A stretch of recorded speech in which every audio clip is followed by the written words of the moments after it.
Now, in order to give you a better understanding of what kind of people these men are, let me show you the exposure footage of faith preacher Peter Popoff, who, like these men, bought much television time and had his own program.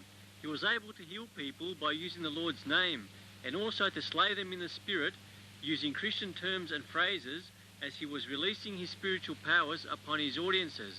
The people in his meetings would fill out prayer cards before the meeting. The information on the prayer cards would be transmitted by his wife to him through a wireless electronic device that he had hidden in his ear. As his wife would be telling him the information about individuals, their names, their addresses, and what sickness they had, and so forth, he would claim that it was God who was speaking to him and giving him this information. The Lord used a secular researcher as the instrument to expose this man. The researcher brought an electronic scanner into the meeting and picked up the information that his wife was relaying to him. The result was that Peter Popoff declared himself bankrupt, and that was the end of his ministry and television program. I'll just play this for those of you who haven't seen it.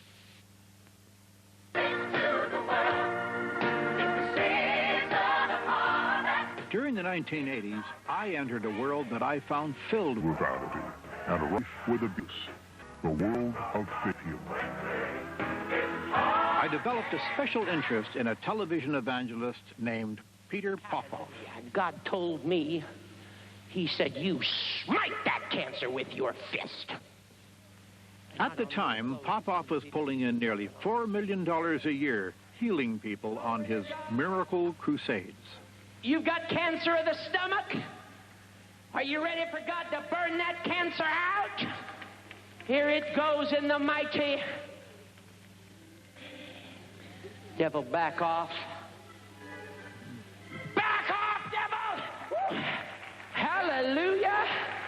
Hallelujah! You really believe you're healed? Yes. Do you think your cancers are gone now? Yes, I believe that, because God never lies, and we stand in His word. Praise the Lord. I tell you, from now on, you're going to have a song of victory in your heart. Amen. To his followers, Popoff seemed to have divine powers. Alice, is it Gould? Alice Gould? He knew their names. Stand up, Alice. As well as the afflictions they'd come to cure. God is touching that thyroid condition right now. God is touching your nerves right now. God is touching your eyes. Just lift up your hands. Get ready. Here it comes. He also knew the personal details of their lives. Hear good news from Charles before everything is over. I'll tell you, he's going to be completely delivered because of your prayers, because of your faith. Here it comes, complete healing in Jesus' mighty name, right now, right now, right now. Amen. It's all right to praise the Lord. I suspected that Popoff's revelations were other than divine. The radio scanner we brought to the hall picked up a decidedly worldly source. Hello, Petey. Can you hear me? If you can't, you're in trouble. Popoff was being prompted by his wife through a wireless earpiece. John? Deary Johnson. She'd gotten her information from prayer cards filled out by the faithful before the show began. She wants to get rid of the walker. You want to get rid of this walker, sister? Oh, glory. How long have you been walking on that walker? About 3 years. 3 years. She lives at 1627 10th Street. 1627 10th Street? Is that right? That's right. She has arthritis all over. Burning this arthritis right out of your body. Take a few steps just to make the devil mad. Hallelujah. That's it. Just move around a little bit. There she goes. Just walk with me. Oh, glory to God. She's not going to need that walker anymore. God's just putting new strength, new health, burning that arthritis out of her body. Just keep going. Hallelujah. Hallelujah. I was able to arrange... But this time, the wireless prompting is included. In 1987, Peter Popoff declared bankruptcy. Greater is he! Greater is he! There are many others who are just like Peter Popoff out there today, and they are multiplying in these last days. They caught this man, and it's only a matter of time before the Satanists, who are exactly like him, are also found out for who they really are. Let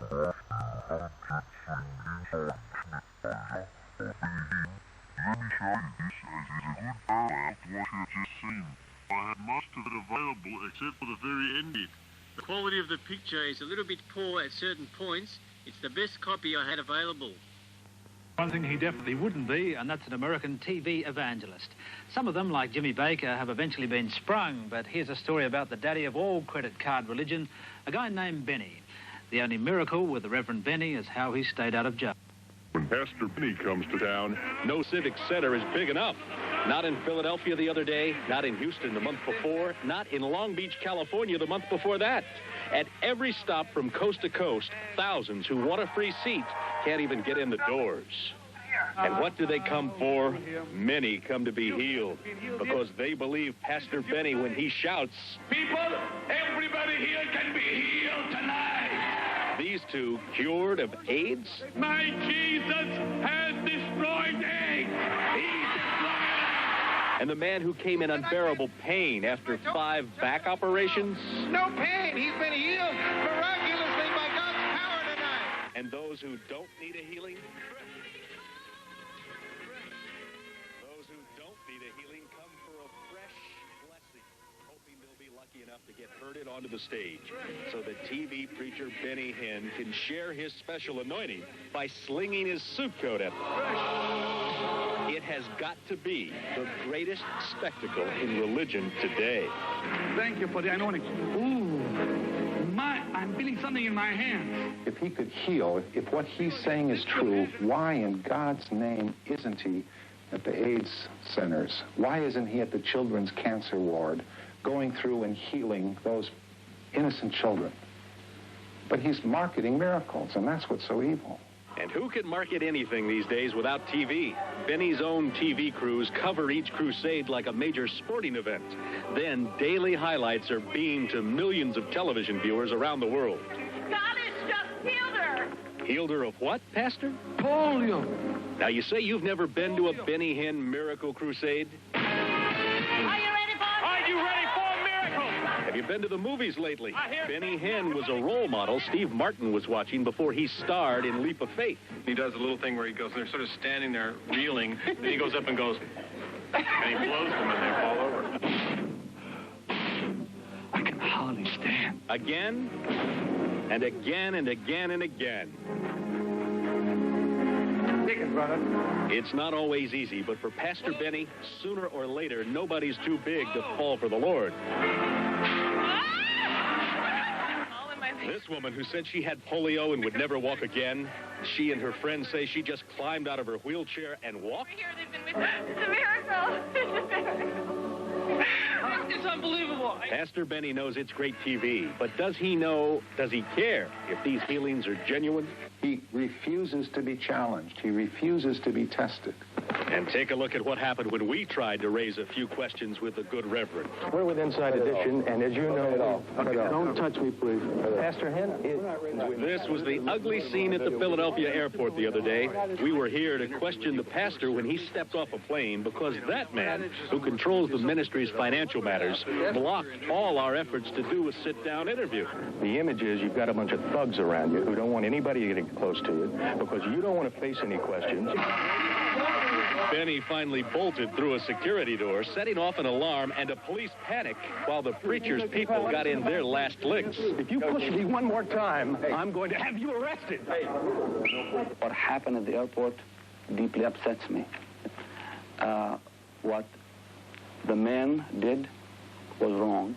But this is what it took before he realized we were serious, and so were our questions. Only then did he finally agree to sit still for a candid conversation. He also promised to provide, and he eventually gave us, anything we wanted to produce this story.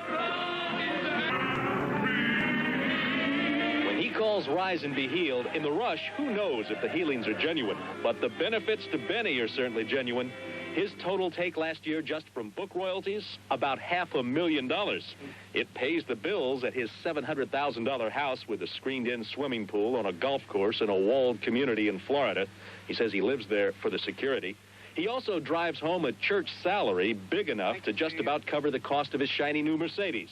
He says his church paychecks totaled another $116,000 last year. Paid to you by a hand-picked board, all but one of which work for you or are related to you. So you want me to drive a Honda? Benny wants you to know he donates lots of his money back to his own church. But when others dig deep to donate money to his ministry, all they want in return is a prayer. Many write the miracle they need on the envelope that contains the donation, and Benny promises to pray for them. The money is always removed and hauled off to the bank. But where did we find a number of prayer requests left on the floor for the trash man to sweep away? This woman's prayer request was one of them. Oh, my goodness. I found it on the floor with the envelope ripped open and the money taken out. Oh, no. We're not talking about one or two. Give me favor with employment. Help me with a financial blessing. Help me get out of debt. I give you my last $20 in this morning session. The money is gone. The prayer request is on the floor waiting for the garbage can. I did not know about that. All I know is whoever is responsible for leaving these prayer requests behind in Houston will be fired. Someone's eyes have just been healed. I give you praise, Jesus. But Benny doesn't need any proof to still believe in miracles, like the claim that these three are healed of AIDS. You put them on television. Have you ever seen a blood test? I do know that there are individuals. Have you ever seen a blood test? No. Who had the AIDS? Burn every bit of it. Burn every bit of it in Jesus' name. We check it the best we know how, really. You don't check it at all, Pastor. There's only one way to tell if somebody has AIDS. Oh, they have to go back to the doctor and check it. And you haven't seen a single blood test. So how well can you check? I can't answer that. So next Saturday night, who are they in bed with? Thinking they don't have AIDS. They can't reinfect anybody else. Have you done those people they sleep with any good? I have given my life to help people. I'm not perfect. That lady Benny is calling down from the choir didn't call her doctor either before she went home and put away her heart medicine because Benny told her God had healed her. You don't plan to take it? No. No, I've got a healing from the Lord. No. Look. It's not my job to call their doctor. All things are possible, Lord. A lot of the healings sound incredible, and sometimes nobody in the place seems more stunned than Pastor Benny. But no matter how incredible the cure, he will use them on his TV show, This Is Your Day, without even checking back with the individual for verification. Anybody could make up anything. Someday somebody's going to do that. And what are you going to say then? I don't know. I can't tell you now. It hasn't happened yet. Oh, yes, it has. Remember that woman supposedly cured of polio? Pastor Benny knows it made for a great episode of his TV show. He knows it probably helped squeeze even bigger donations from his flock. But there's something he doesn't know. Pastor, Steve, all I know is, Pastor, let me just... No, let me say something. Go ahead. That woman works for us. Woman doesn't have polio, never did. Then why did she say she had? We put her up there to see if he could tell her story was not true, to see if it would matter, to see if he would ever check. And you sat right here and told me a few moments ago, we never put him on television unless we check. You never called that woman. You never called her doctor. You did no checking whatsoever. The clip just sat out there. What happened after that was that the Inside Edition reporter continued to reveal to Benny Hinn that the lady who was supposedly healed of polio was set up by them, and she didn't have any case of polio at all. When confronted with all of this information, Benny Hinn does his best before the camera to get out of the embarrassing situation. It is a very sad fact that there are people in the world